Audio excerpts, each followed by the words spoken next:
देख रहे हैं अपना news channel UP fast 24 news. Lalganj सामुदायिक स्वास्थ्य केंद्र बन रहा है चर्चा का विषय।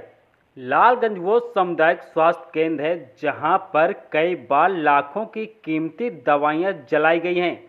मात्र जांच और आश्वासन के नाम पर की जाती है खानापूर्ति। मामला रायबरेली जनपद के लालगंज सामुदायिक स्वास्थ्य केंद्र का है, जहां देर रात में ही लाखों रुपए की कीमती दवाइयां जला दी गई हैं। आखिर क्या कारण और क्या जरूरत पड़ी कि इतनी महंगी दवाइयां जलाने की? इससे पहले भी लालगंज अस्पताल में कई बार दवाइयां जलाने का मामला सामने आया है। आखिरकार कहीं इसलिए तो दवाइयां नहीं जला दी गई हैं कि अगर मरीज बाहर से दवा नहीं लेता है तो फिर कमीशन की मोटी रकम कैसे मिलेगी?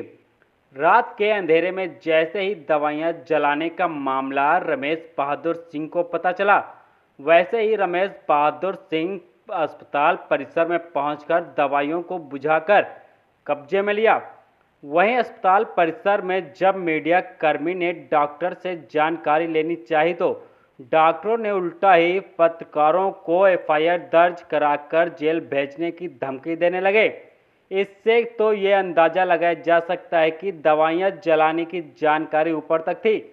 फिलहाल दवाइयों को सील कर जांच के लिए भेजी गई हैं।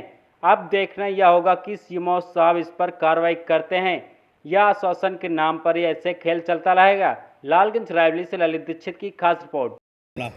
रमेश सिंह नाम हमारा किसान नेता के नाम से जाना जाता हूँ। हमें सूचना मिली कि यहाँ अस्पताल परिसर में जो बिल्डिंग बन रही है उसके पीछे दवाएं जलाई जा रही, सरकारी दवाएं। मैं वहाँ से आया, हमारे साथ काफ़ी पत्रकार भी आए और उनको दवाएं बुझाई गई और बुझा करके उसकी सूचना जब सीएमओ को दी गई, डीएम को दी गई, तो सीएमओ ने तो कहा कि हमारी दवाएं ही नहीं, डॉक्टर ने इनकार कर दिया कि इनकी यहाँ की दवाएं ही नहीं है। उसके बाद जब स्थिति बढ़ी तो 5 बार मैंने डीएम साहब को फ़ोन किया कि ये सरकारी दवाएं जल रही, गरीब जनता को मिलने वाली दवाएं जो हैं वो डॉक्टरों द्वारा कमीशन की लिखी जाती हैं और ये ऑलरेडी गरीबों का गला घोंटा जा रहा है। ऐसे समय भी योगी सरकार की छवि नष्ट हो रही। तब 5 बार फ़ोन के बाद फिर डॉक्टर साहब भी तैयार हुए और स्थानीय प्रशासन को फ़ोन किया गया, पुलिस फोर्स पूरा आया और तब जा करके दवाएँ उठा करके सील करके इनको दी गई हैं। अब सुबह डीएम से बात करने के बाद जो भी होगा देखा जाएगा।